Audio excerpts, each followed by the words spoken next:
Fun.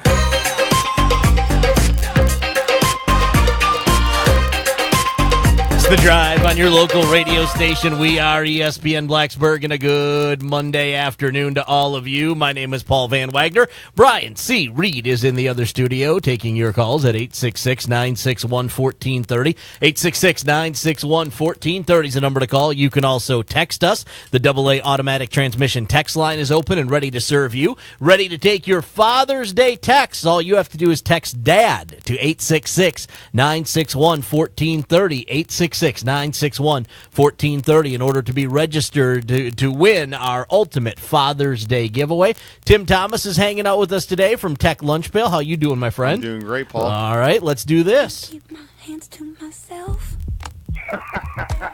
No matter how hard I'm trying to, Scott Nason. I want Scott. all to myself. Scott Nason. Scott. I love Scott like a love song, baby. When you're ready, come and get Scott Nason. Scott. Scott Nason. Scott Nason. Scott Nason. Absolutely, let's go. There you go. It is time. Scott Nason joining us this afternoon. How you doing, my friend? I'm doing wonderful. I always have to chuckle at that intro. It just gets better and better each time you play it, Paul. I got to admit it. I know. Brian hit a home run with that one. There is no doubt. Yeah, there is no doubt about that one. I just realized listening to it for like the 17th time that in the song where she says something about I think I love and you chopped out you and put in Scott Nason. I just for the first time today caught that. So bravo to you, Brian C. Reed. So Tim and I were having a conversation, Scott, off the air, talking about the Washington Capitals and these Stanley Cup Finals. And of course, Timmy is a long-suffering Caps fan, much like the rest of Caps Nation. Waiting for the other shoe to drop. You got a 2-1 lead. Got home ice advantage. Just seems back. too good to be true. Right? Caps are playing all See, there you go. There way it is. better than the Golden. The cynical Caps fan, Scott. Is it all right for them to start embracing this as the this, moment? Yeah. It looks like it is. Well, Paul, as you know, being a cynical Lions fan, not Yes. as cynical as I might add, I can totally relate with him and his feelings right now. However, I'm going to say that you might start getting excited about this Washington Capitals team. Yes. Now, it wasn't just because Pat Sajak was the answer to the glamour and glitz of the pregame show at Las Vegas. I had to chuckle seeing him announce the starting lineup. I thought that was My great. goodness. I love him hosting Jeopardy, by the way. Yes. But you look at what's going on with this Washington team. They're getting better. You look at that Game 2 save, the save, as it's now called, by Holtby, who has just continued to do well. And he's played well, but really I think one of the key stats, especially in Game 3, blocked shots. Now, this is something you really have to look up. You don't see it a lot. It's not going to be in a lot of box scores. But you look at Washington has blocked 62 shots over the 3 games, including 26 in Game 3. And you look at Vegas, they've just blocked 34 shots. Now you say, okay, block shots. Well, you know what? That's a lot of shots not getting to Holtby, who has played well. And you look at this Washington team, you're starting to see Ovechkin really come into his own. He's hustling back on defense, something we haven't seen over the years. In the playoffs, Washington's getting consistent scoring from some of their other guys that you don't see in the lineup. And this is a Caps team that's getting better, and the pressure clearly on Vegas tonight. A team that maybe peaked a little bit too early. They don't have a lot of superstars. They have a lot of second and third line guys, and they have a good team. Fleury's coming down to earth, but if I'm a Cavs fan right now, I'm liking where my team is. So let me ask you this, and I'm throwing this out to both of you, and Scott, I guess I'll let you go first, not being the Caps fan, because then I kind of want the Caps fans' perspective from Tim. If it goes 3-1 tonight, do you begin to relax a little bit? Well, I think you have to in any sport in a 7-game series. When a team falls down 3-1, I think their percentages of winning are under 20% or somewhere around there. Now, we've seen it a lot more in hockey. Of course, Washington over the last 20 years, I'm sure Tim can identify some of the playoff series they've been up and have faltered. But again, this is a team that seems to be getting better each series, while Vegas, not saying they're out of it, and they could very well win tonight. It could be a 7-game series like a lot of us thought it would, but right now the pressure's squarely on Vegas. Maybe Cinderella peaked a little bit too early, and it's not going to have a happy ending for what a lot of people hope. If we go 3-1, I say we. If the Caps go 3-1, do you as a fan begin to... I think you do. Yeah? You definitely do, because I think Scott mentioned it well. Yeah, you go up 3-1, and part of it is the fact that you look at this, you still have that one more home game. You have 2 chances in Vegas, and there's just been something about this team, the mental toughness of this team, the hustle of this team has been something that we haven't seen from in the past. And Scott mentioned earlier about Ovechkin's play. The moment has, for the first time in a while, it's never really been too big for Ovechkin. Right. But definitely in these finals, the moment has not been too big for Ovechkin or anyone on this team, because Netsov, with the gritty, gutsy performance he had, it goes from them all the way down to the fourth line, guys like Jay Beagle, who had one heck of a Game 3. So, but yeah, I think Caps fans will start to circle that Game 6, that Sunday night game in Capital One Arena a little more. Ticket prices, if the Caps win tonight, ticket prices for that game will be higher than you've ever seen for a hockey game. I mean, this is a city that's desperate for just anything. And yes, DC has DC United. Really? That's what we have. That's all we have. Really? That's all we have, and we don't. That's now you know the pain, Paul. I am 3 seconds away from turning Tim's microphone Paul, off now for the entire Paul, show. Now you know the pain of DC sports fans. All right, so that's what we have. Let me flip the script on you. If it goes 2-2 tonight, does the pucker factor become... It starts to get a little more nerve-wracking, just because you have those games on the road. But one of the biggest things, though, in the series, Fleury is not playing as well as he has the whole postseason. He made some phenomenal saves, and part of it is the fact of the matter is his team's not playing as well. Right. And he's still playing pretty darn well, but a hot goalie gets really hot because his whole team is playing well. Right. And the Caps are doing that. Holtby is playing some of the best hockey he has maybe of his career right now. Right. And his team around him also, I love Scott mentioned the 62 block shots. Yeah. They're just blocking a lot of shots, and then they've been able to turn some of those shots into opportunities. We saw the TJ Oshie block, pushing it up. The Jay Beagle dishes off to Kuznetsov, who slots it in, make it what would be kind of the game-winning goal in that game. So you're seeing the block shots. You're seeing the Caps be able to do stuff off of those block shots, and when Holtby is called upon, he's been really good and should have had a shutout in Game 3 if he didn't have just a mental blunder there for a second. Or, I know the feeling. Maybe he was just giving Vegas a goal just so they could have a goal. He didn't want to start a shutout streak. Yeah, I don't think so. I think that's how that works.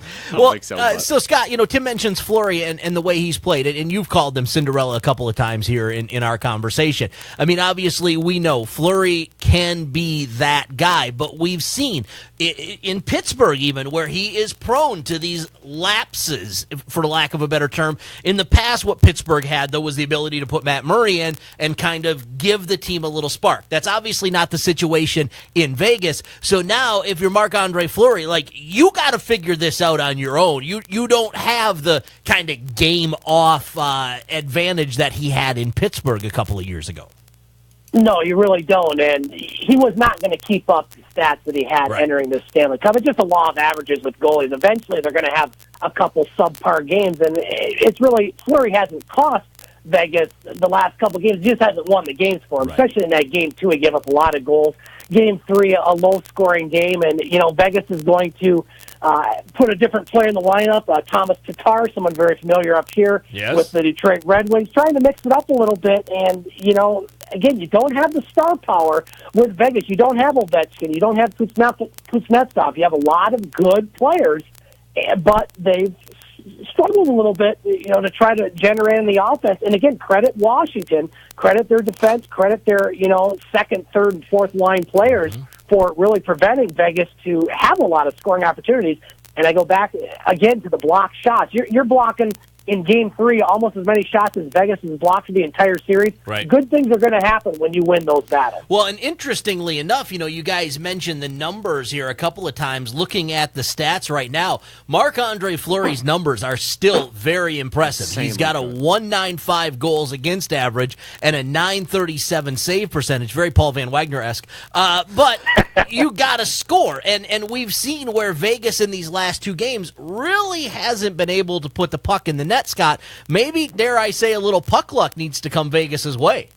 You could say that, and you just did. And, again, I think Vegas maybe, it seems kind of odd to say this right now, but I think Vegas might actually be the team that had maybe a little more pressure going into the Stanley Cup Final. I go back to the Washington-Pittsburgh series, and the way Washington won that series, slayed the dragon, got the monkey off the back, and I'm going to use the Vegas thing right here. I feel like they're playing on the house's money, even though they haven't had a lot of luck in the Stanley Cup playoffs. That series, that win, I just kind of freed up. Ovechkin just seems like a different player out there. He seems more relaxed, which has really gone down to the entire team. And maybe Vegas is the one that had pressure, the way they had it too easy and expectations. I say it again, Washington's playing on the house's money right now, and they're pretty loosey-goosey, to say the least. All right, so give me a prediction here. It's 2-1 right now in favor of the Caps. Game 4 is tonight. Obviously, I think if you're the Knights, this is a must-win game for you. You can't go down 3-1. First of all, first question for you guys, does this series go beyond 6 games? Does it go to the 7th game? No. Okay. Scott? I agree. I don't think it does right now. So are you guys both picking Washington to win this thing, and what's the number then? Caps in 6 right now. I think the Caps are going to lift the Stanley Cup in D.C., and it's going to be a moment a lot of D.C. fans will have been waiting for a long time. Scott Nason? I think they get it done in 5, Paul. I think that's save that won't be made. You don't have something like that happen and magic afterwards. I think they run the table. I think they win in 5. If you are DC, if you are the Caps, Scott, do you care that you win this thing in that case in Vegas? Does that matter to you, or is it just a matter win it wherever and let's just bring that thing back to Washington? When you have a chance to win the Stanley Cup, it could be in Afghanistan. It doesn't matter. You win it wherever you're playing it when you have the first opportunity to do so. Is that the 2019 Stanley Cup playoffs is going to be in Afghanistan? Is that the plan? Something I didn't know about? Why not? We're worldwide now. Why not? Expansion team in the Middle East. I like it. There's a good question. Scott, next expansion team, where's it going? I think it's Seattle. Yeah. I am hoping it's Quebec City because I think that's a great story, but I think the odds-on favorite, Seattle. Just another Canadian team to not win the Cup since 1993. Scott Nason, where can the listeners hear more from you, sir? Brand new edition of our show, The Game, later on tonight around 9 o'clock online at thegamesportshow.com, or you can also find it on the podcast page, thegamesportshow.podbean. I'm waiting for it. .com. There it is. Scott Nason, ladies and gentlemen. We appreciate him joining. Oh, I'm sorry. There it is. There we go. Hey, man, I've been off for a week. I got to try to get this thing back. It's started out rough. It's probably going to be rough for a little while. We'll hit you up next week. Sound good? Sounds good, guys. Thanks for having me. Scotty, thanks a lot. There you go. Look at that. That's a Red Wings fan saying go Caps, man. It's a fan base that's been desperate for a long time, and you can taste it. I mean, I think one of the biggest things we're seeing in this series, the Caps have been through some adversity in these playoffs. Yeah. Vegas is comfortably cruised. Vegas is facing adversity for the first time all postseason. Well, and they're struggling. The fun, to me, as a hockey guy, the most fun about this series is I really, truly don't care who wins. I know that I say that, and people are like, oh, come on, you got to root for this team or that. I don't dislike either of these two teams. I mean, obviously, I have no reason to dislike Vegas. They're brand new. Yeah. And I like Ovechkin. I like Holtby. I like Oshie. There's plenty of guys for me to like on the Caps. So I'm just sitting back as a hockey fan, and I'm just like, man, whatever happens, happens, as a Caps fan, there might be a little bias, but this has been an entertaining series to watch. If you haven't watched, Game 1 was wild, and you probably saw it 6-4, and that's insane. You haven't seen the same goals, but this has been a very entertaining series. Lots of shots, even though Caps have blocked a ton of shots from Vegas as well. Up and down the ice at times, a little chaotic and forensic, it's been a really entertaining Stanley Cup final, and I wouldn't expect anything less tonight. I think you're going to see an up and down game, and I think the Caps, I think they're going to get a game 4, and they're going to be up 3-1, and man, we're going to be Caps fans are going to be circling Thursday and Sunday, and this is just. We're in insane land right now, and it's beautiful. I love the enthusiasm. Tonight, 8 o'clock, NBC. Check it out. It's going to be a great game. Quick break. When we come back, we wrap up this hour of The Drive. ESPN Blacksburg, 93.1, 97.1, and on